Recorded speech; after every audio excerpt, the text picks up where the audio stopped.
Learn about another voice and culture of Taiwan with We Love Hakka. 现在就让我们一起加入客家风情，大家来讲客家话。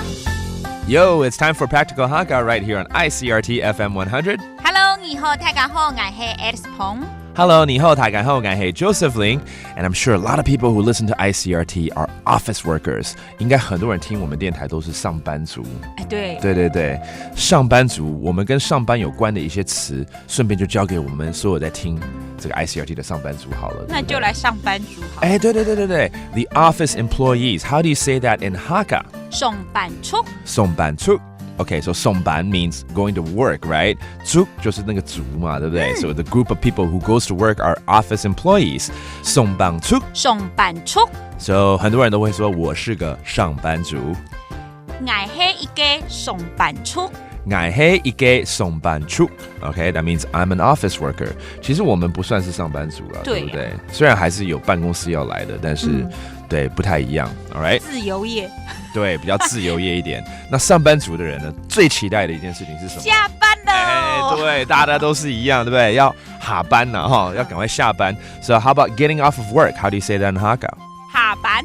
下班，听到这个就好开心。对，大家可以下班了哦。好，你几点下班 ？What time do you get off work? 幾多點下班？幾多點下班 ？All right, why don't we have Alice repeat this again? Alice， 我们再念一次好不好？好，幾多點下班？幾多點下班？那下班的海陸腔。下班 OK 更有朝氣的感覺，要趕快下班。A different dialect for saying getting off of work.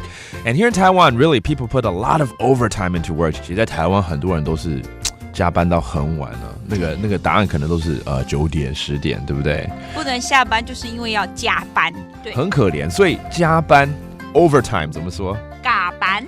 加班這個就聽起來就很不順耳了。對，不想聽到。加班 OK， 你今天要加班嗎？根本日愛加班麼？根本日愛加班麼？根本日愛加班麼？根本日愛加班麼 Okay, that means do you need to put in overtime today? All right, hopefully not. Let's review these terms. 上班族 office employees. 上班族and then getting off of work. Yay, 下班下班 and finally 很討厭的加班 overtime. 加班 So there you have it. Terms associated with the office workers, and that does it for today's Practical Hakka. 什麼太嘎？漢字4章來了。客家風情由行政院客家委員會監製。